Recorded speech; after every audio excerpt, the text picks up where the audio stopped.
Setelah takbir Idul Fitri bergema dari mushola sebelah rumah, saya, Bunda Murni, masuk dapur rumah menantu saya dengan loyang tumpeng hangat di tangan, tapi tak sampai 10 menit kemudian, saya mendengar kalimat yang membuat darah saya berhenti mengalir. Bunda itu cuma jadi beban tiap lebaran. Nggak ada gunanya kecuali uangnya aja. Hari pertama lebaran tahun ini terasa berbeda. Matahari pagi menyinari kompleks perumahan Bintaro Jaya dengan hangat. Bau ketupat dan sambal goreng ati masih menguar dari rumah-rumah tetangga. Anak-anak bermain petasan di ujung jalan. Tawa mereka bersahut-sahutan, suasana penuh kegembiraan. Tapi di dalam dada saya ada rasa aneh yang belum bisa saya jelaskan. Saya Bunda Murni, 67 tahun, pensiunan guru sekolah dasar yang kini tinggal sendiri di kontrakan sempit dekat terminal Lebak Bulus. Rumah saya kecil, dindingnya mulai mengelupas, atapnya bocor kalau hujan deras. Tapi itu rumah saya. Tempat saya merasa tenang setelah suami saya meninggal 15 tahun lalu. Anak saya hanya satu, Damar. 42 tahun, pegawai kantor pajak yang pendiam dan selalu menurut. Sejak kecil dia anak yang baik, tidak pernah membantah, tidak pernah merepotkan. Dia menikah dengan Winda 17 tahun lalu. Winda dulu bekerja sebagai karyawan perusahaan pembiayaan, sekarang jadi ibu rumah tangga penuh waktu. Mereka punya 2 anak, Bagas yang 16 tahun dan Naila yang 14 tahun. Kedua cucu saya itu dulu sangat dekat dengan saya. Tapi 3 tahun terakhir semuanya berubah. Saya tidak pernah lagi diajak ke rumah mereka saat lebaran. Selalu ada alasan. Tahun pertama Winda bilang Naila sakit demam tinggi. Tahun kedua mereka bilang mau lebaran di Bandung bersama keluarga Winda. Tahun lalu pesannya singkat. Bunda kan capek. Kalau naik turun tangga, rumah kami bertingkat. Lebih baik Bunda istirahat di rumah aja. Makanya ketika bulan lalu Winda tiba-tiba mengirim pesan lewat aplikasi pesan singkat, saya sempat terkejut. Pesannya berbunyi, Bunda, tahun ini kami ingin Bunda datang ya. Anak-anak kangen. Hati saya langsung menghangat. Mungkin mereka sudah merindukanku, mungkin Winda sudah lebih terbuka. Saya langsung membalas, baik nak, Bunda pasti datang. Malam sebelum lebaran, saya bangun jam 2 pagi. Saya menanak nasi kuning dengan kunyit segar yang saya giling sendiri. Saya memarut kelapa untuk urap. Saya membuat ayam goreng bumbu kuning, perkedel kentang, telur balado, dan abon sapi, kesukaan Bagas sejak kecil. Tangan saya gemetar karena usia, tapi hati saya penuh semangat. Saya ingin memberikan yang terbaik untuk keluarga saya. Pagi ini, jam 8:30, saya tiba di depan rumah Damar naik ojek daring. Saya membawa loyang tumpeng besar, 1 kotak kue bolu kukus pandan, dan 2 bingkisan kecil untuk Bagas dan Naila. Buku gambar dan pensil warna untuk Naila. Novel petualangan untuk Bagas. Damar menyambut saya di depan pagar. Dia memeluk saya sekilas, senyumnya canggung. Selamat Idul Fitri Bunda, mohon maaf lahir batin. Ucapnya pelan, lalu dia segera masuk ke dalam rumah, meninggalkan saya sendirian di teras. Winda membuka pintu dengan senyum manis. Rambutnya rapi, pakaiannya mewah, baju koko warna krem dengan bordir emas. Wah, Bunda sempat juga ya datang. Tadi aku kira Bunda bakal malas jalan jauh. Katanya sambil mengambil loyang dari tangan saya. Sebelum saya sempat menjawab, Bagas melompat dari dalam dan memeluk saya erat. Nenek, aku kangen banget, ada tumpeng kan? Aku udah ngidam 2 minggu. Serunya dengan mata berbinar. Saya tertawa, mengusap rambutnya. Ada sayang, nenek bikin spesial untukmu. Rumah Damar sangat rapi, terlalu rapi. Lantai marmer mengkilap, tidak ada satu debu pun. Ruang tamu berbau pewangi ruangan mahal. Semua terlihat sempurna, seperti rumah di majalah. Tapi ada sesuatu yang terasa dingin. Winda mempersilahkan saya duduk di sofa. Bunda duduk santai aja, kami udah siapin semuanya kok. Gak usah repot-repot bantu, katanya sambil tersenyum. Tapi saya tidak bisa diam. Kebiasaan saya sebagai ibu. Saya ingin membantu menyiapkan makan. Saat Winda keluar ke kamar, saya diam-diam masuk ke dapur. Dan disitulah saya mulai merasakan keanehan pertama. Loyang tumpeng saya tidak ada di meja makan. Yang ada hanya lontong instan dari supermarket, masih dalam kemasan plastik, brownies coklat dalam kotak, dan salad buah dalam mangkok plastik. Semuanya beli jadi. Tidak ada satupun masakan rumahan. Saya mencari ke sana kemari. Tidak ada. Tumpengnya mana, Nak? Tanya saya saat Winda kembali dari kamar. Winda menjawab dengan nada datar, tanpa menatap saya. Saya simpan di gudang belakang. Meja udah penuh. Jantung saya berdegup cepat. Tapi itu favoritnya Bagas. Dia tadi minta, "Bunda, jangan maksain tradisi," potong Winda cepat. Anak-anak sekarang seleranya beda. Mereka lebih suka yang praktis. Saya menarik napas dalam-dalam. Mencoba tetap tenang. Saya begadang bikin itu semalaman, Winda. Boleh kita sajikan? Sebentar saja. Wajah Winda berubah. Senyumnya hilang. Matanya tajam. 3 jam cuma buat tumpeng yang enggak ada yang minta. Ini yang aku maksud, Bun. Bunda tuh sok merasa dibutuhkan. Kata-kata itu menohok, keras, menyakitkan. Saya berdiri terpaku di tengah dapur yang bukan milik saya. Dapur di rumah anak saya sendiri. Tapi saya merasa seperti orang asing yang tidak diundang. "Aku cuma mau bantu, Nak," bisik saya pelan. "Bantu? Atau mau ngatur?" Winda melipat tangan di dada. Bunda selalu begitu. Datang, kasih ini itu, terus merasa punya hak buat ikut campur. Kami bukan anak kecil lagi, Bunda. Saya ingin menjawab, tapi tenggorokan saya tercekat. Damar tidak terlihat dimanapun. Bagas dan Naila entah di mana. Saya sendirian menghadapi menantu saya yang tatapannya dingin seperti es. Lalu saya mendengar suara kecil dari arah ruang tamu. Suara Winda yang berbisik ke seseorang lewat telepon. Saya tidak sengaja mendengar. "Iya, dia udah datang. Bawain tumpeng segala. Berlebihan banget kan? Udah tua gitu masih maksa." "Iya, ntar sore aja dikasih amplop biar cepet pulang." Kalimat itu seperti tamparan keras di wajah saya. Saya kembali ke dapur, berdiri di depan wastafel, tangan saya gemetar. Saya menatap loyang-loyang kosong di rak piring. Saya ingat bagaimana saya memasak dengan penuh cinta semalam. Bagaimana saya membayangkan senyum Bagas saat makan tumpeng buatan saya. Bagaimana saya berharap lebaran ini akan berbeda. Tapi nyatanya saya hanya dianggap beban. Beberapa menit kemudian, Winda masuk lagi ke dapur. Kali ini wajahnya lebih tenang, tapi tatapannya tetap tajam. "Bunda ngerti kan kenapa kami jarang ngundang Bunda?" Saya tidak menjawab, hanya menatapnya. Karena Bunda itu cuma jadi beban tiap lebaran. Gak ada gunanya kecuali uangnya aja. Kalimat itu keluar begitu saja, tanpa rasa bersalah, tanpa penyesalan, seperti fakta yang sudah lama dia simpan dan akhirnya dia lontarkan. Saya berdiri diam, tapi ada sesuatu yang berubah di dalam diri saya. Bukan kesedihan, bukan kemarahan, tapi kejelasan. Kejelasan yang dingin dan tajam. Saya menatap Winda dengan tenang. Lalu saya berkata dengan suara pelan, tapi tegas. "Kalau aku memang cuma dianggap beban dan ATM, kenapa kalian masih ngemis uang tiap bulan?" Wajah Winda berubah pucat. Matanya melebar. Dia tidak menyangka saya akan balas bicara. Tapi saya tidak menunggu jawabannya. Saya berbalik, mengambil tas saya, dan berjalan keluar dari dapur itu.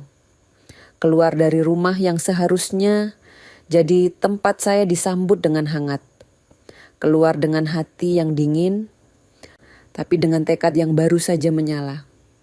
Saya tidak tahu saat itu bahwa kalimat saya barusan akan jadi percikan pertama dari kobaran besar yang akan membakar semua topeng keluarga ini. Saya kira saya dilupakan. Ternyata tidak. Saya perlahan sedang dihapus. Bukan dari ingatan, tapi dari keberadaan. Sepulang dari rumah damar sore itu, saya duduk sendirian di kontrakan saya. Lampu neon yang berkedip-kedip di langit-langit terasa lebih redup dari biasanya. Saya tidak menangis. Saya hanya duduk, menatap dinding yang mulai mengelupas sambil memikirkan apa yang baru saja terjadi. Kalimat Winda terus berputar di kepala saya. Bunda itu cuma jadi beban tiap lebaran. Nggak ada gunanya kecuali uangnya aja. Lalu saya mulai mengingat semua hal kecil yang selama ini saya abaikan. Karena saya pikir itu hanya kesalahpahaman biasa. Dulu, setiap bulan Ramadan, saya selalu bantu biaya les anak-anak. Naila les piano, Bagas les matematika. Saya kirim uang untuk bayar guru privat mereka. Saya juga kasih uang untuk beli seragam baru, sepatu baru, tas sekolah. Bahkan saat pandemi 2 tahun lalu, saat Damar bilang gajinya dipotong, saya yang bantu bayar cicilan rumah mereka selama 6 bulan berturut-turut. Tapi sejak 2 tahun lalu, ada yang berubah. Winda makin sering membuat alasan agar saya tidak hadir dalam acara keluarga. Ulang tahun Naila yang ke-13 tahun lalu, saya tidak diundang. Saat saya tanya lewat pesan, Winda menjawab singkat. Acaranya kecil-kecilan kok Bunda. Cuman keluarga dekat. Tapi saya, ibunya Damar, bukan keluarga dekat. Lalu saya mulai menyadari pola yang lain. Pesan saya ke Damar sering dibaca tapi tidak dibalas. Kadang baru dibalas 3 hari kemudian dengan jawaban singkat, "Iya Bunda, maaf sibuk." Panggilan video dengan Bagas dan Naila yang dulu sering, sekarang hampir tidak pernah. Kalau saya yang menelepon, mereka selalu sibuk. "Naila lagi les Bunda." "Nanti deh." Atau "Bagas lagi belajar Bun, jangan diganggu." Hadiah-hadiah yang saya berikan juga seperti menghilang. Saya pernah beli buku cerita untuk Naila, buku bagus tentang pahlawan perempuan. Saat saya datang ke rumah mereka bulan lalu, waktu itu Damar yang ngajak saya mampir sebentar. Saya cari buku itu. Tidak ada, tidak di rak, tidak di kamar Naila. "Bukunya mana nak?" tanya saya ke Naila waktu itu. Naila kelihatan bingung. "Buku apa Nek?" "Yang nenek kasih 3 bulan lalu, tentang Kartini dan perempuan-perempuan hebat." Naila menggeleng. "Aku gak pernah terima buku itu, Nek." Saat itu saya diam saja, tapi sekarang saya paham. Winda menyembunyikannya, atau bahkan membuangnya. Semua yang saya beri dianggap mengganggu. Sore itu, saat saya masih terduduk di kontrakan, tiba-tiba saya ingat sesuatu. Saya berdiri, membuka lemari kayu tua di sudut kamar. Di dalamnya ada kotak sepatu berisi tumpukan bon transfer, kwitansi, dan catatan kecil yang selama ini saya simpan. Saya mulai membuka satu persatu, dan hati saya makin sesak. Transfer untuk renovasi dapur rumah Damar, 35 juta rupiah. Transfer untuk biaya masuk sekolah Bagas, 20 juta rupiah. Transfer untuk beli kulkas baru, 7.500.000 rupiah. Transfer untuk bayar kartu kredit Winda yang telat, 15 juta rupiah. Semua itu baru dari tahun lalu saja. Saya buka catatan tahun-tahun sebelumnya. Makin lama, angkanya makin besar. Cicilan mobil, renovasi kamar anak, liburan ke Bali, biaya rumah sakit Damar saat operasi usus buntu. Saya yang bayar semuanya. Total lebih dari 1,2 miliar rupiah selama 7 tahun terakhir. Dan saya tidak pernah minta kembali. Tidak pernah. Tapi kenapa saya dibilang beban? Malam itu saya tidak bisa tidur. Saya terus memikirkan perkataan Winda, nggak ada gunanya kecuali uangnya aja. Lalu pikiran saya melayang ke hal lain. Kenapa mereka selalu bilang sedang susah, tapi Winda sering mengunggah cerita di media sosial tentang belanja di mall mewah? Kenapa mereka bilang uang pas-pasan, tapi sebulan sekali Winda mengunggah foto di salon spa yang harganya jutaan? Kenapa mereka minta bantuan bayar listrik? Tapi seminggu kemudian mengunggah foto makan di restoran Jepang mahal. Saya bukan orang yang suka curiga, tapi sekarang semua serpihan itu mulai tersusun jadi gambar yang jelas. Damar gajinya lumayan, dia pegawai pajak, golongan 4, sudah belasan tahun kerja. Harusnya cukup untuk hidup layak. Lalu kemana uangnya? Besok paginya saya pergi ke bank. Saya minta cetak rekening koran 5 tahun terakhir.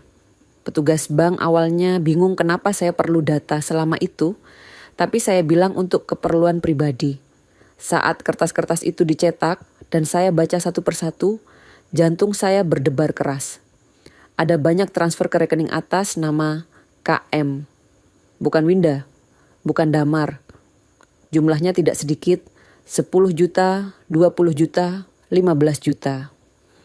Semua atas permintaan Winda lewat pesan singkat. Saya buka kembali riwayat obrolan saya dengan Winda. Saya cari pesan-pesan lama. Bunda, tolong transfer ke rekening ini ya, untuk bayar utang ke koperasi teman. Darurat banget, nanti kami kembalikan bulan depan. Bunda, AC rumah rusak total. Harus ganti baru. Tolong bantu ya, nanti kami cicil. Bunda, Naila masuk rumah sakit mendadak. Butuh biaya cepat, tolong transfer ke rekening ini. Tapi saat saya tanya ke Damar lewat telepon bulan lalu, sebelum kejadian lebaran, dia bilang, Naila tidak pernah dirawat tahun ini. Bahkan tidak pernah sakit parah. Lalu uang itu kemana? Saya mulai merasa ada yang salah. Sangat salah. Saya teringat keponakan saya, Retno, yang bekerja di kelurahan. Saya meneleponnya sore itu. Retno, bisa tolong carikan data seseorang enggak? Aku butuh tahu latar belakangnya. Siapa Bunda? Winda, menantu aku. Retno diam sebentar. Kenapa Bun? Ada masalah. Aku cuma mau memastikan sesuatu. 3 hari kemudian, Retno datang ke kontrakan saya. Wajahnya serius. Dia membawa map coklat tipis. Bunda, ini yang aku temukan, katanya pelan sambil membuka map itu. Di dalam ada fotokopi kartu identitas lama, surat keterangan dari kelurahan, dan beberapa lembar dokumen lain. Nama asli Winda bukan Winda, kata Retno. Namanya Kartika Mayasari. Saya tercekat. Retno melanjutkan. Dia dulu kerja sebagai admin keuangan di koperasi swasta. Tahun 2013 ada kasus dugaan penggelapan dana. Kasusnya diselesaikan di luar jalur hukum. Jadi gak ada catatan resmi di kepolisian. Tapi di internal koperasi namanya masuk daftar hitam. Saya meremas tangan saya sendiri. Kenapa Damar gak tahu? Mungkin dia gak pernah ngecek. Atau Winda pandai menutupi, jawab Retno. Bunda, aku khawatir kalau Winda punya riwayat seperti ini, bisa jadi dia masih melakukan hal yang sama. Malam itu, saya duduk di meja makan sambil menatap semua dokumen yang Retno tinggalkan. Pikiran saya campur aduk. Saya mencintai Damar. Dia anak saya, satu-satunya anak saya. Tapi saya tidak bisa diam saja melihat keluarga saya dimanfaatkan oleh seseorang yang bahkan identitasnya saja palsu. Besok paginya saya menelepon seseorang yang nomornya diberikan Retno. Namanya Bu Intan, seorang mantan penyidik polisi yang sekarang bekerja sebagai konsultan investigasi swasta. Selamat pagi Bu Murni, Retno sudah cerita sedikit. Ibu butuh bantuan saya? Suara Bu Intan tenang dan tegas. Saya ingin tahu kebenaran, jawab saya. Saya ingin tahu apa yang sebenarnya terjadi dengan uang saya. Dan saya ingin tahu siapa sebenarnya menantu saya. Bu Intan diam sebentar. Baik, tapi ibu harus siap dengan hasilnya. Kadang kebenaran itu menyakitkan. Saya sudah terlalu sakit. Jawab saya tenang. Sekarang saya cuma mau keadilan. Tapi saya belum tahu, Winda belum selesai. Dan balasannya akan jauh lebih jahat daripada sekadar kata-kata. Malam setelah kejadian di dapur itu, saya tidak menangis. Saya tidak mengadu. Saya tidak menelepon siapapun. Saya hanya membuat teh panas, membuka buku tabungan, dan menulis angka pertama. 1,275 miliar rupiah, uang yang tak pernah diminta kembali. Sepulang dari bank kemarin, saya duduk di meja makan kontrakan saya yang sempit. Lampu kuning temaram menyinari kertas-kertas rekening koran yang berserakan. Saya merasa kosong, tapi pikiran saya jernih. Tidak ada lagi kebingungan. Yang ada hanya keinginan untuk melihat kebenaran telanjang, tanpa ditutup topeng keluarga. Saya menatap kontrakan saya. Kecil, dindingnya lembab, cat sudah mengelupas di beberapa sudut. Tapi ini tempat satu-satunya saya merasa punya kendali. Di sini tidak ada yang berbohong pada saya. Di sini saya bisa berpikir dengan kepala dingin. Saya membuka buku catatan lama yang sudah kusam. Halaman-halamannya penuh coretan tangan saya. Catatan keuangan yang saya buat sendiri setiap kali membantu Damar dan keluarganya. Tertulis di sana, cicilan rumah Damar saat pandemi, 250 juta rupiah selama 6 bulan. Biaya sekolah Naila selama 3 tahun, 120 juta rupiah. Les musik Bagas, 36 juta rupiah. Renovasi dapur rumah mereka, 75 juta rupiah. Saya mulai menghitung total bantuan keuangan dengan kalkulator tua. Jari saya gemetar menekan tombol-tombolnya. Angka akhir yang muncul membuat napas saya tertahan. Lebih dari 1,2 miliar rupiah selama 7 tahun terakhir. 1,2 miliar. Uang pensiun saya. Uang yang saya kumpulkan dari mengajar selama 40 tahun. Uang yang seharusnya untuk hari tua saya. Tapi saya berikan semuanya untuk keluarga. Untuk anak dan cucu saya. Tanpa pernah minta kembali, tanpa pernah menagih. Dan sebagai balasannya, saya dibilang beban. Rasa curiga yang mulai muncul beberapa hari lalu makin kuat. Kenapa mereka selalu bilang sedang susah, padahal Winda sering mengunggah cerita belanja di mall elit? Saya buka media sosial Winda. Foto-foto di sana berbicara lebih jelas daripada kata-katanya. Minggu lalu, foto di salon spa mewah. Perawatan rambut dan perawatan wajah. Harganya pasti jutaan. 2 minggu lalu, foto makan di restoran Jepang. Menu omakase yang harganya di atas 1 juta per orang.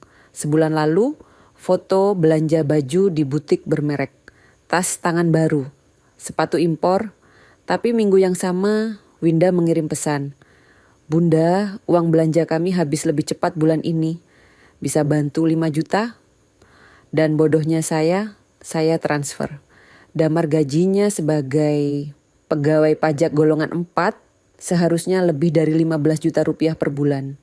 Belum lagi tunjangan dan bonus, harusnya cukup untuk hidup layak di Bintaro. Lalu kemana semua uang itu? Besoknya, sesuai janji, Bu Intan datang ke kontrakan saya. Dia perempuan berusia sekitar 45 tahun, berpakaian rapi tapi sederhana. Matanya tajam tapi ramah. Selamat siang, Bu Murni, sapanya sambil menjabat tangan saya. Selamat siang Bu Intan, mari masuk. Kami duduk di ruang tamu kecil saya. Saya sudah menyiapkan teh manis dan beberapa kue kering. Bu Intan langsung membuka tasnya dan mengeluarkan laptop. Saya sudah melakukan penelusuran awal berdasarkan informasi yang Retno berikan. Dan saya harus bilang, Bu, ini lebih rumit dari yang saya kira. Jantung saya berdegup cepat. Apa maksudnya? Bu Intan memutar layar laptopnya agar saya bisa melihat. Di sana ada foto-foto dokumen, tangkapan layar rekening bank, dan beberapa data lain. Nama asli menantu ibu adalah Kartika Mayasari. Dia memang pernah bekerja di koperasi simpan pinjam tahun 2011 sampai 2013. Tapi yang menarik, dia dipecat karena terlibat kasus penggelapan dana koperasi sebesar 350 juta rupiah. Saya tercekat. Dipecat, kasusnya diselesaikan secara kekeluargaan. Keluarganya mengembalikan sebagian uang dan koperasi tidak melaporkan ke polisi. Makanya tidak ada catatan kriminal resmi. Tapi nama Kartika Mayasari masuk daftar hitam internal koperasi se-Jakarta. Bu Intan menggeser layar. Muncul tangkapan layar rekening bank. Ini yang lebih mengkhawatirkan. Saya melacak rekening atas nama KM yang ibu sebutkan kemarin. Ternyata ada 3 rekening berbeda, semuanya atas nama Kartika Mayasari, tapi menggunakan alamat berbeda-beda. 3 rekening, suara saya hampir berbisik. Ya, dan ada aliran dana yang mencurigakan. Dari rekening ibu ke rekening menantu ibu, yang atas nama Winda, lalu dipindahkan lagi ke rekening KM ini. Pola transfernya konsisten. Setiap kali ibu transfer, dalam 2-3 hari, uang itu dipindahkan. Kepala saya pusing. Jadi, Winda menggunakan identitas ganda? Kemungkinan besar, Bu Intan mengangguk. Dia pakai nama Winda untuk urusan keluarga dan sosial. Tapi untuk urusan keuangan yang tidak ingin diketahui, suami atau keluarga, dia pakai nama aslinya, Kartika. Saya menelan ludah dengan susah. Apa yang dia lakukan dengan uang itu? Bu Intan menunjukkan data lain.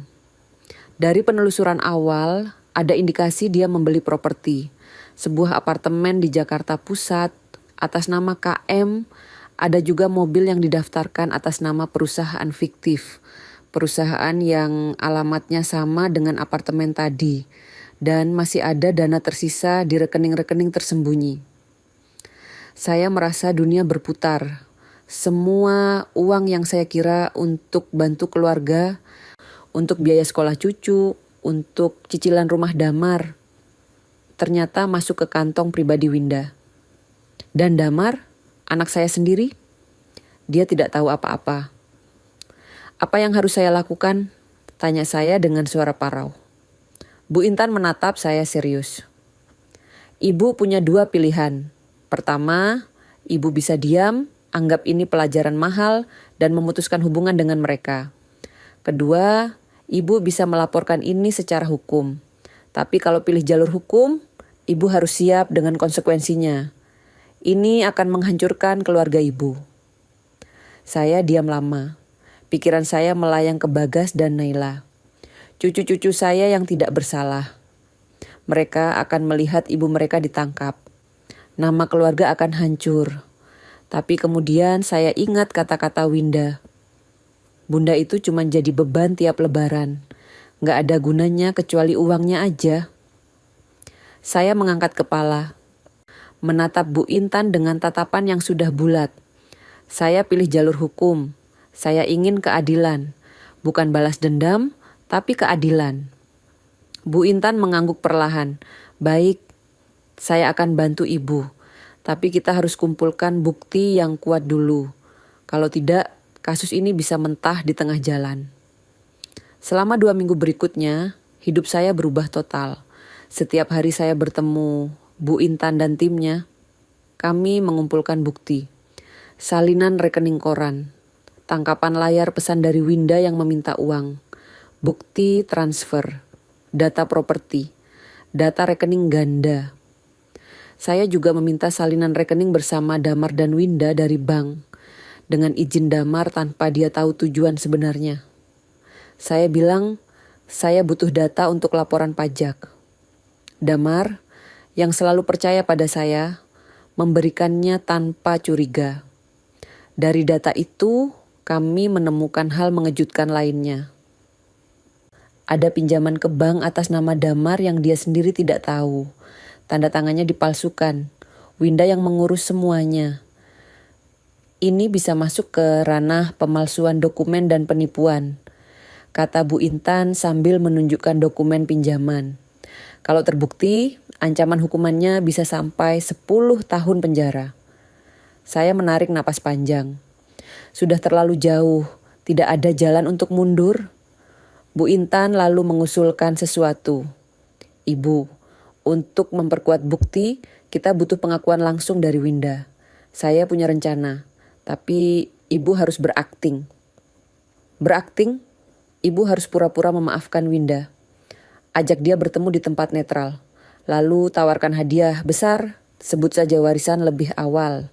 Kalau Winda serakah seperti yang kita duga, dia pasti akan terbuka. Dia akan memberikan data rekening yang selama ini disembunyikan. Saya ragu, tapi itu bohong. Ini jebakan untuk menangkap pembohong yang lebih besar, Bu, kata Bu Intan lembut. Kadang, untuk mendapatkan keadilan, kita harus turun sebentar ke dunia mereka. Akhirnya saya setuju. Bu Intan dan timnya menyiapkan dokumen palsu tapi sah secara hukum. Surat hadiah keluarga, formulir transfer bank, permintaan data rekening, dan verifikasi pajak. Semuanya terlihat resmi dan meyakinkan. Saya mengirim pesan ke Winda. Tangan saya gemetar mengetik kata-kata yang bahkan saya sendiri tidak percaya. Saya tulis, Winda, Bunda minta maaf soal kejadian waktu Lebaran. Bunda terlalu keras kepala. Bunda ingin bertemu.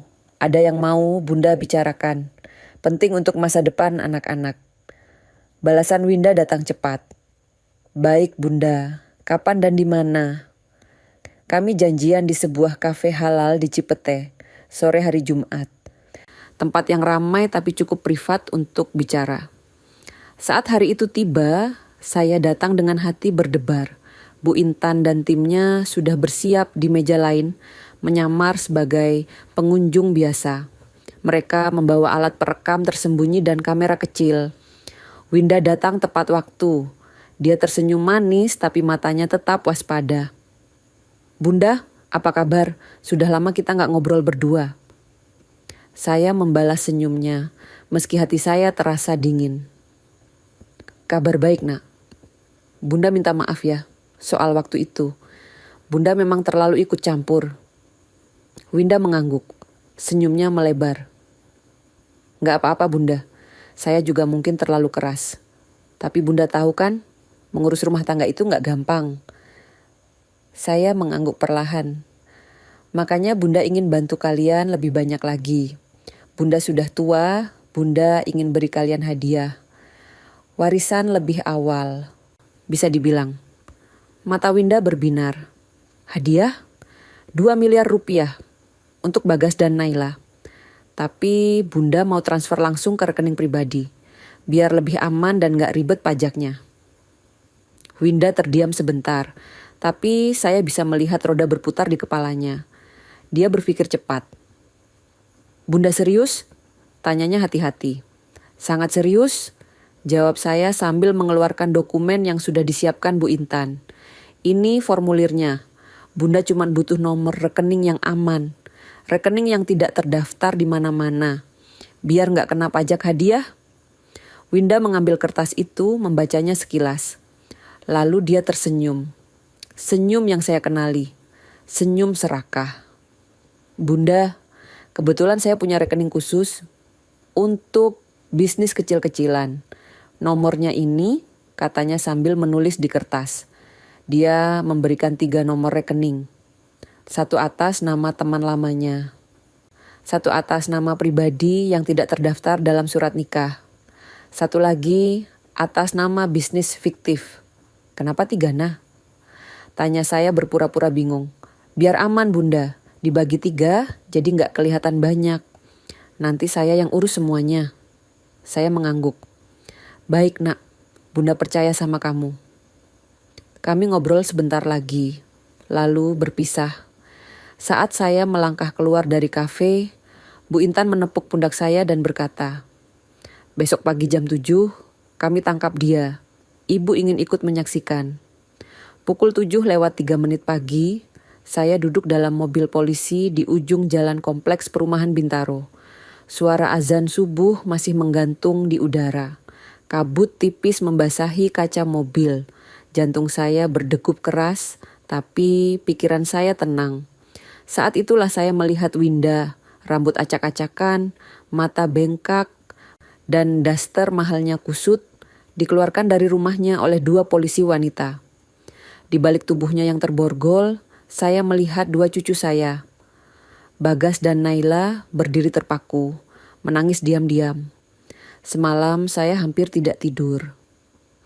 Setelah pertemuan dengan Winda di kafe kemarin, Bu Intan langsung menggerakkan timnya. Mereka menganalisis rekening-rekening yang Winda berikan.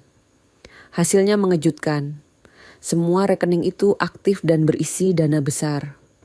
Lebih dari 1,7 miliar rupiah tersebar di 3 rekening berbeda. Semua atas nama yang tidak tercatat dalam kartu keluarga mereka.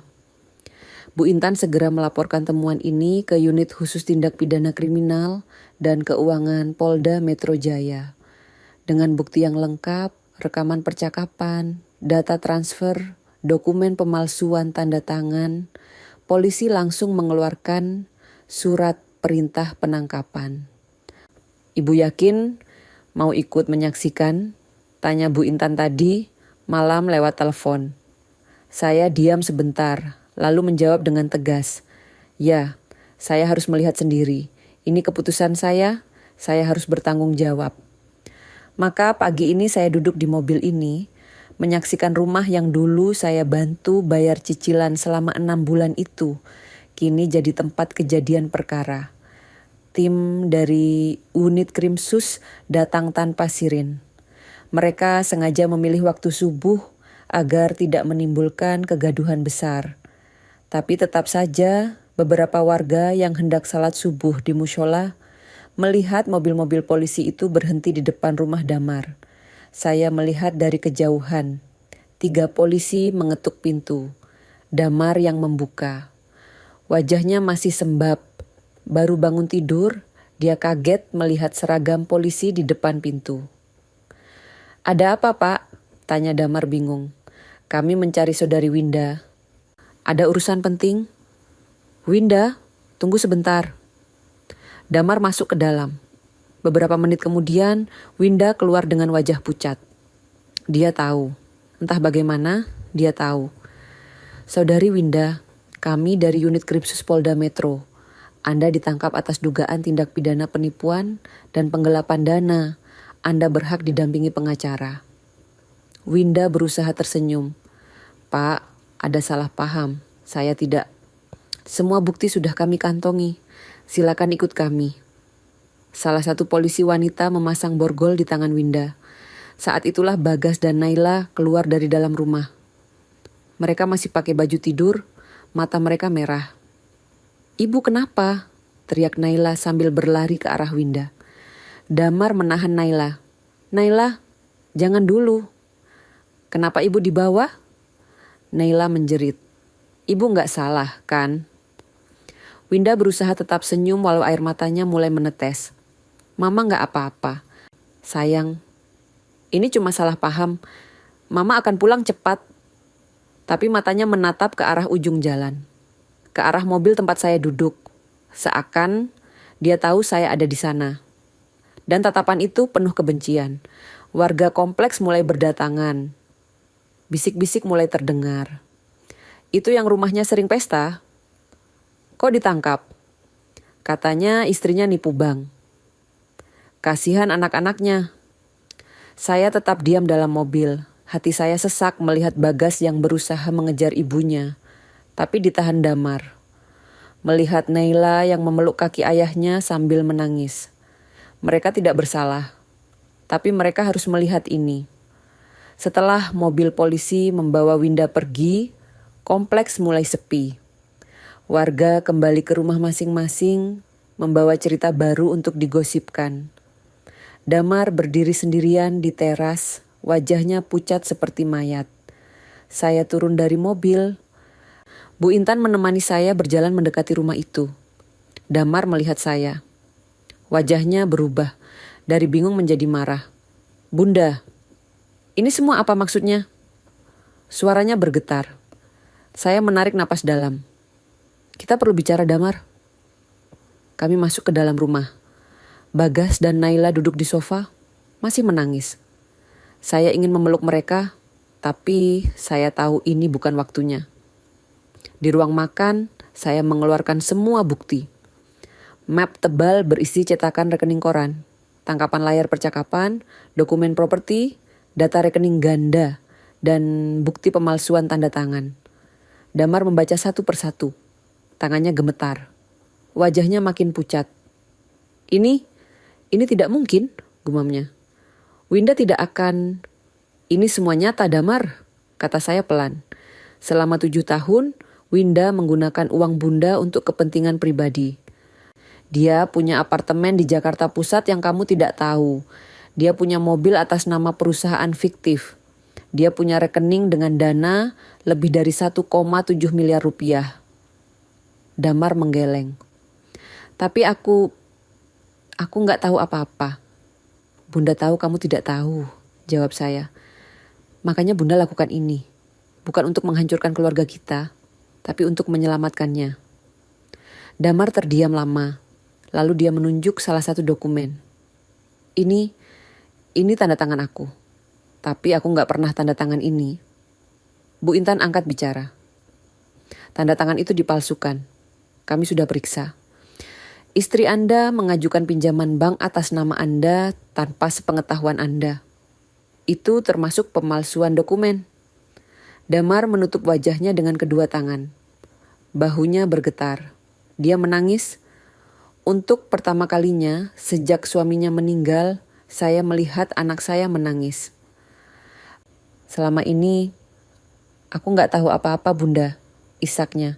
"Semua urusan keuangan dipegang Winda. Dia bilang dia yang lebih pintar mengatur uang. Aku percaya. Aku terlalu percaya." Saya duduk di sebelahnya, menggenggam tangannya. "Kamu tidak salah, Nak. Kamu hanya terlalu baik." Hari-hari berikutnya terasa seperti mimpi buruk. Polisi melakukan penggeledahan di rumah Damar. Mereka menemukan dokumen-dokumen lain yang tersembunyi di lemari kamar Winda. Ada buku catatan berisi daftar orang-orang yang pernah dia tipu dengan modus serupa. Mengaku butuh uang untuk urusan keluarga, padahal untuk pribadi. Mereka juga menemukan kunci apartemen di Jakarta Pusat. Saat polisi mendatangi apartemen itu, mereka menemukan furnitur mewah, lemari penuh baju branded, dan brankas kecil berisi perhiasan senilai ratusan juta rupiah. Ada juga mobil Toyota Fortuner putih yang terdaftar atas nama perusahaan fiktif. Perusahaan yang alamatnya sama dengan apartemen itu. Tapi perusahaan itu tidak pernah beroperasi, hanya ada di kertas. Semua aset itu disita sebagai barang bukti. Winda dijerat dengan beberapa pasal. Pasal 378 Kitab Undang-Undang Hukum Pidana tentang penipuan. Pasal 3 Undang-Undang Tindak Pidana Pencucian Uang. Dan beberapa pasal lain terkait pemalsuan dokumen. Ancaman hukumannya maksimal 10 tahun penjara. Damar dimintai keterangan sebagai saksi. Polisi memeriksa semua rekening bersama mereka. Ternyata Damar benar-benar tidak tahu apa-apa. Semua transaksi mencurigakan dilakukan Winda tanpa sepengetahuannya. Sementara Bagas dan Naila dititipkan sementara ke saya. Rumah mereka jadi tempat kejadian perkara. Jadi mereka tidak boleh tinggal di sana dulu. Mereka datang ke kontrakan saya dengan tas kecil berisi baju dan buku sekolah. Wajah mereka kosong, mata mereka sembab. "Nenek, ibu beneran jahat ya?" tanya Naila dengan suara parau di malam pertama mereka tidur di kontrakan saya.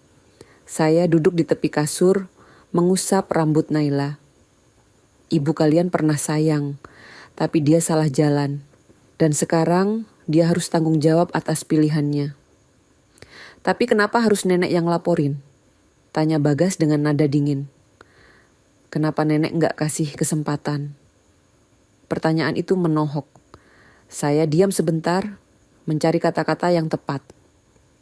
Karena kalau nenek diam, ibu kalian akan terus berbohong, terus memanfaatkan orang lain. Dan suatu hari, dia akan menyakiti kalian juga, jawab saya pelan. Nenek lakukan ini karena sayang, bukan karena benci. Bagas tidak menjawab. Dia membalikkan badan, membelakangi saya. Kabar penangkapan Winda menyebar cepat.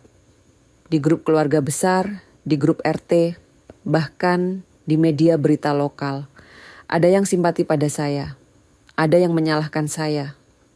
Masa sampai segitunya? Itu kan keluarga sendiri. Tapi kalau udah nipu, ya harus dihukum.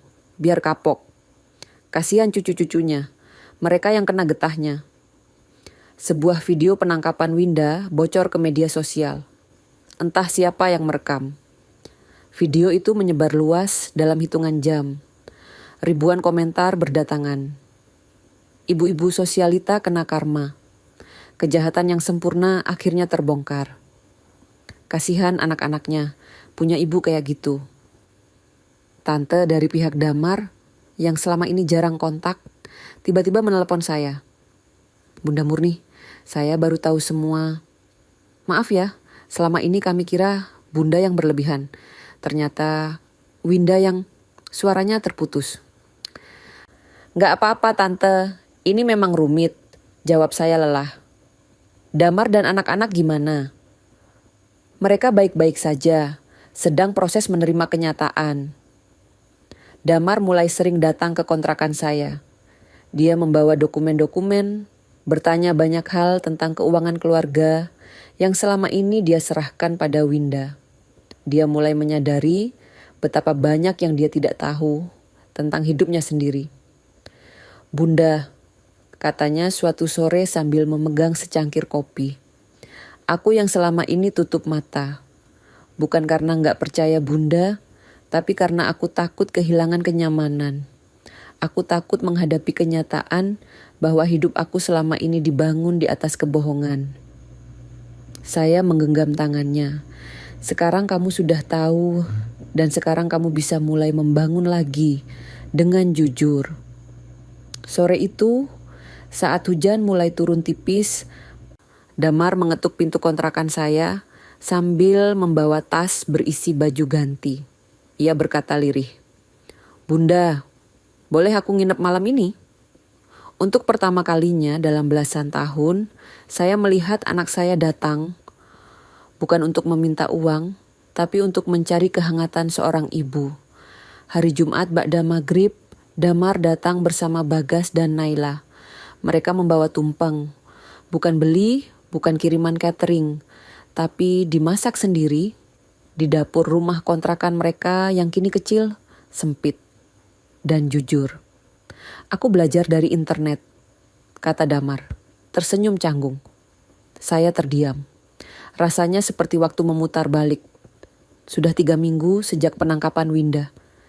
3 minggu yang terasa seperti 3 tahun, Damar dan anak-anak pindah sementara ke kontrakan sebelah yang kebetulan kosong. Saya yang bantu urusin sewa dengan pemiliknya. Rumah di Bintaro masih disegel polisi untuk keperluan penyidikan.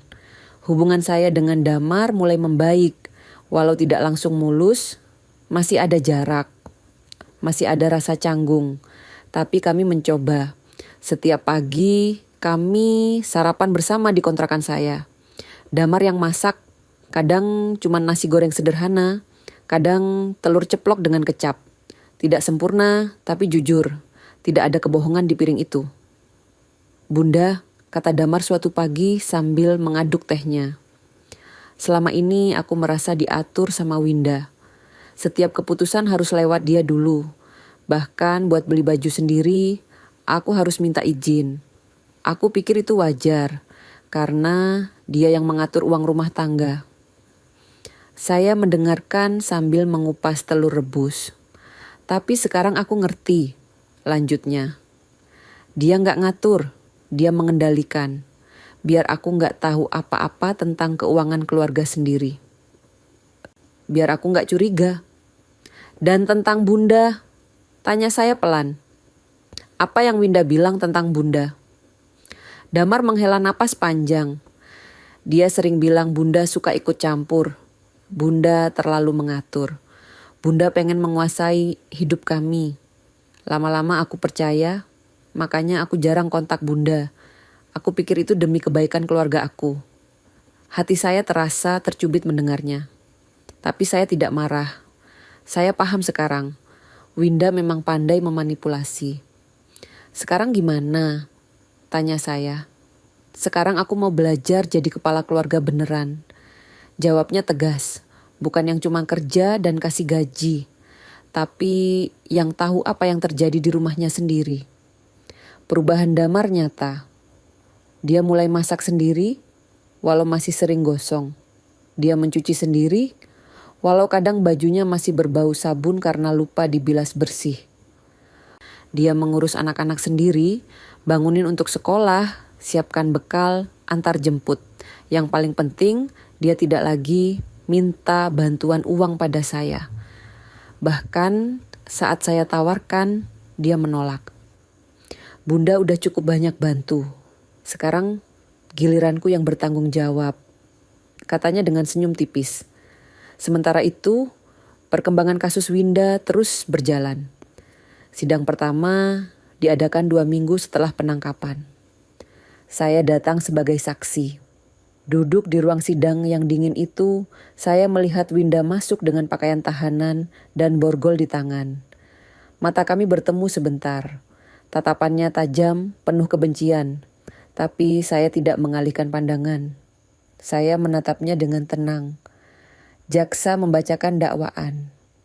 Penipuan terhadap mertua sendiri dengan total kerugian 1,2 miliar rupiah. Pemalsuan dokumen untuk membuka rekening dan mengajukan pinjaman. Pencucian uang dengan menyembunyikan dana di beberapa rekening berbeda. Pengacara Winda mencoba membela. Dia bilang Winda hanya mengatur keuangan keluarga. Tidak ada niat jahat, semua untuk kepentingan anak-anak. Tapi bukti-bukti terlalu kuat. Rekaman percakapan di kafe, dokumen transfer, bukti kepemilikan apartemen dan mobil atas nama fiktif. Kesaksian dari Damar yang mengaku tidak tahu apa-apa. Pada sidang ketiga, pengacara Winda mencoba strategi berbeda. Dia menyalahkan saya. Yang mulia, kata pengacara itu sambil berdiri. Bukankah ini hanya masalah keluarga? Bukankah seharusnya diselesaikan secara kekeluargaan?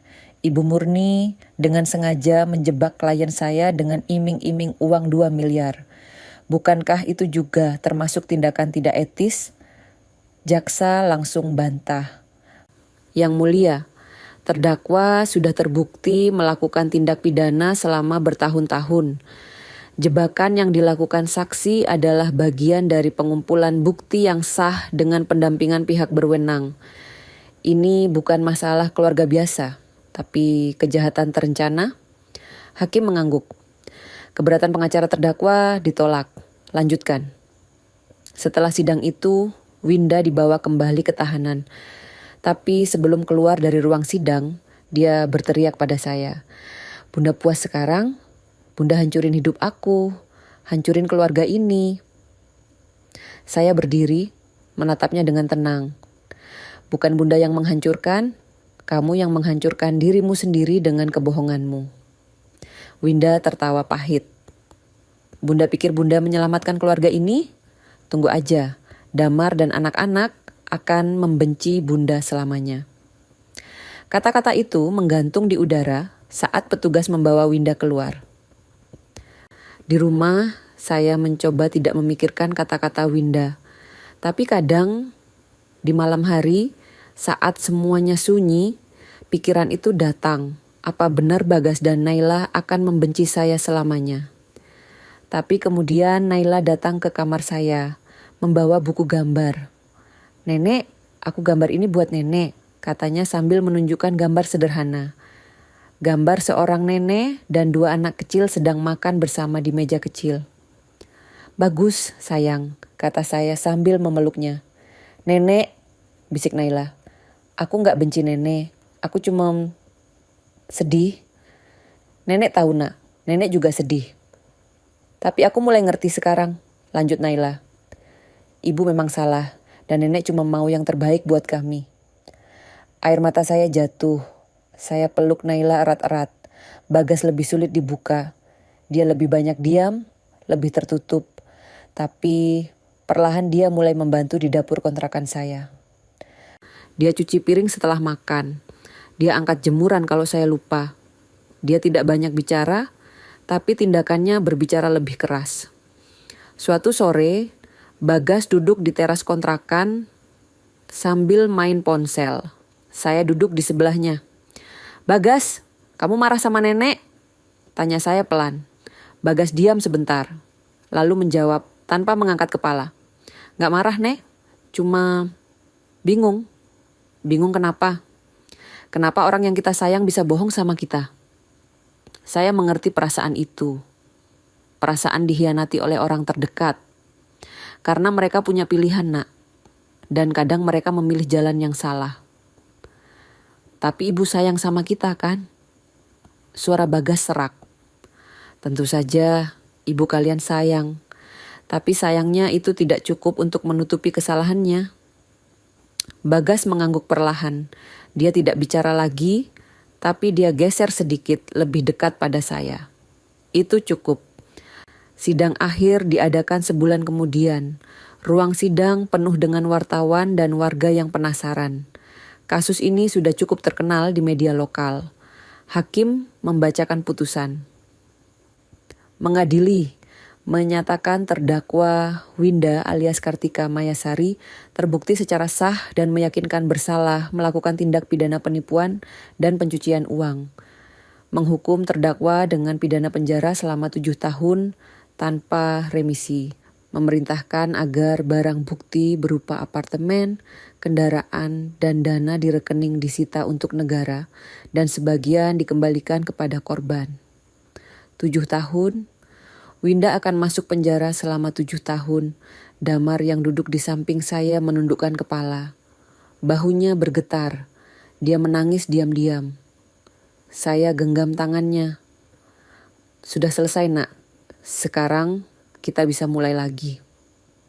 Setelah sidang, wartawan mengejar saya untuk wawancara. Saya tolak semua. Saya tidak butuh terkenal. Saya hanya butuh keluarga saya utuh lagi. Harta yang disita, apartemen dan mobil dijual oleh negara. Sebagian hasilnya dikembalikan pada saya sesuai putusan hakim. Sekitar 600 juta rupiah. Tidak seberapa dibanding yang saya berikan. Tapi saya tidak peduli soal itu. Yang penting keadilan sudah ditegakkan. Malam setelah putusan itu, Damar datang dengan Bagas dan Naila. Mereka membawa loyang besar tertutup kain.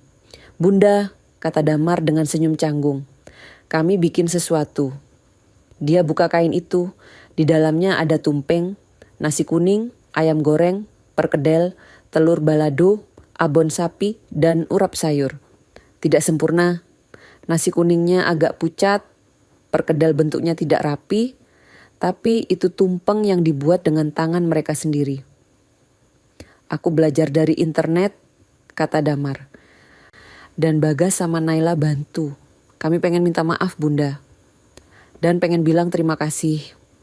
Saya menatap tumpeng itu. Tumpeng yang dulu saya buat dengan penuh kasih, tapi disimpan di gudang. Sekarang, tumpeng buatan mereka ada di depan saya. Tidak sempurna tapi penuh cinta. Air mata saya jatuh. Bukan karena sakit hati, tapi karena rasa syukur. "Terima kasih, Nak," bisik saya. "Ini tumpeng paling indah yang pernah Bunda lihat." Kami makan bersama malam itu. Di kontrakan kecil yang atapnya bocor kalau hujan. Di ruang makan yang sempit. Tapi hati kami penuh. Untuk pertama kalinya dalam bertahun-tahun, kami makan sebagai keluarga yang jujur. Tidak ada topeng, tidak ada kebohongan. Hanya cinta yang sederhana tapi tulus. 6 bulan setelah putusan pengadilan, hidup kami perlahan menemukan ritmenya sendiri. Bukan ritme yang sempurna, tapi ritme yang jujur. Dan untuk pertama kalinya dalam hidup saya merasa damai bukan karena semuanya baik-baik saja, tapi karena semuanya nyata. Damar tidak lagi tinggal di kontrakan sebelah. Dia pindah ke rumah susun sederhana di daerah Pondok Labu, lebih dekat dengan kantornya. Rumah di Bintaro sudah dijual oleh pengadilan untuk menutupi sebagian hutang yang Winda buat atas nama Damar. Sisanya untuk biaya hidup anak-anak. Tapi setiap akhir pekan, mereka datang ke kontrakan saya. Damar, Bagas, dan Naila. Membawa sayuran, kadang beras, kadang cuma senyum dan pelukan. Itu lebih dari cukup. Pagi Sabtu ini, Damar datang lebih pagi dari biasanya. Dia membawa kantong plastik berisi bahan-bahan masakan. "Bunda lagi apa?" tanyanya sambil masuk ke dapur kecil saya. "Lagi mau masak sayur asem." "Kenapa?" "Aku mau belajar masak nasi goreng yang beneran enak," katanya sambil tersenyum. "Kemarin Bagas bilang nasi goreng aku hambar." Saya tertawa. Bagas mulai jujur sekarang. "Iya," jawab Damar sambil mengikat celemek. Dan aku bersyukur dia jujur. Lebih baik sakit karena kejujuran daripada nyaman dalam kebohongan. Kami masak bersama pagi itu. Saya ajari dia cara menggoreng bumbu sampai harum, cara mengaduk nasi agar tidak lembek, cara memberi kecap secukupnya. Damar serius seperti anak kecil yang belajar menulis. "Bunda," katanya sambil mengaduk nasi di wajan. "Selama ini aku merasa jadi kepala keluarga cuma berarti kerja dan kasih uang. Aku gak tahu harus masak, harus tahu anak-anak suka apa, harus tahu mereka lagi sedih atau senang." "Sekarang kamu tahu," jawab saya sambil memotong tomat. "Iya." Dan aku menyesal baru tahu sekarang. Terlambat banget. Tidak pernah terlambat untuk jadi lebih baik, nak. Damar tersenyum. Senyum yang tulus. Senyum yang dulu jarang saya lihat. Setelah masak, kami makan bersama di meja makan kecil. Nasi goreng buatan Damar masih agak hambar. Tapi kali ini dia sendiri yang bilang, "Masih kurang garam nih, ya." Kami tertawa bersama. Naila yang duduk di sebelah saya tiba-tiba bertanya, "Nenek, boleh aku tanya sesuatu?" "Boleh, sayang." "Ibu kapan keluar?" Pertanyaan itu membuat ruangan sunyi sejenak. Damar berhenti mengunyah. Bagas menatap piringnya. Saya menarik napas. 5 tahun lagi, kalau berkelakuan baik. "Aku boleh gak ketemu ibu?" tanya Naila pelan. Saya menatap Damar. Dia mengangguk perlahan. "Boleh," jawab saya. "Ibu kalian tetap ibu kalian. Dia salah, tapi dia tetap menyayangi kalian. Kalian boleh ketemu dia kalau kalian mau." "Tapi aku masih marah sama dia," kata Bagas tiba-tiba. "Aku marah dia bohong. Aku marah dia bikin nenek sedih. Aku marah dia bikin keluarga kita hancur." "Kamu boleh marah," jawab saya. "Itu hakmu. Tapi jangan biarkan kemarahan itu menggerogoti hatimu. Suatu hari nanti, kalau kamu sudah siap, kamu bisa memaafkan. Bukan untuk dia, tapi untuk dirimu sendiri." Bagas diam. Tapi saya lihat matanya berkaca-kaca. Hubungan saya dengan cucu-cucu saya pulih perlahan. Tidak langsung sempurna, tapi ada usaha dari kedua belah pihak. Naila sekarang suka datang ke kontrakan saya sepulang sekolah. Dia duduk di teras sambil mengerjakan tugas, sementara saya mengupas sayur atau menjemur baju. Kadang dia cerita tentang temannya, tentang gurunya, tentang pelajaran yang dia suka dan tidak suka. "Nenek tahu nggak? Tadi di sekolah ada teman aku yang cerita ibunya juga bermasalah," kata Naila suatu sore. "Oh ya?" "Iya, ibunya suka marah-marah dan mukul. Teman aku sampai takut pulang." Saya berhenti mengupas wortel. "Lalu kamu bilang apa?" Aku bilang, Setidaknya kamu tahu ibumu seperti apa. Aku baru tahu ibu aku ternyata pembohong setelah bertahun-tahun. Hati saya tercubit mendengarnya. Naila. Tapi aku juga bilang, lanjut Naila sambil tersenyum tipis. Aku beruntung punya nenek yang berani kasih tahu kebenaran. Walau sakit, tapi lebih baik daripada terus dibohongi. Air mata saya jatuh. Saya peluk Naila erat. Terima kasih, Na. Bagas lebih jarang bicara, tapi dia mulai lebih terbuka. Dia sekarang suka ikut saya ke pasar pagi. Dia bantu bawa belanjaan, bantu pilih sayur yang segar, bantu nawar harga, walau masih canggung. Nek, ini kangkung masih segar nggak? Tanyanya sambil meremas daun kangkung. Masih. Lihat, daunnya masih hijau terang dan tidak layu. Oh, gitu. Kami berjalan di antara para pedagang sayur. Bau tanah dan sayuran segar menguar di udara pagi. Nek, kata Bagas tiba-tiba. Aku minta maaf. Saya berhenti berjalan. Maaf kenapa?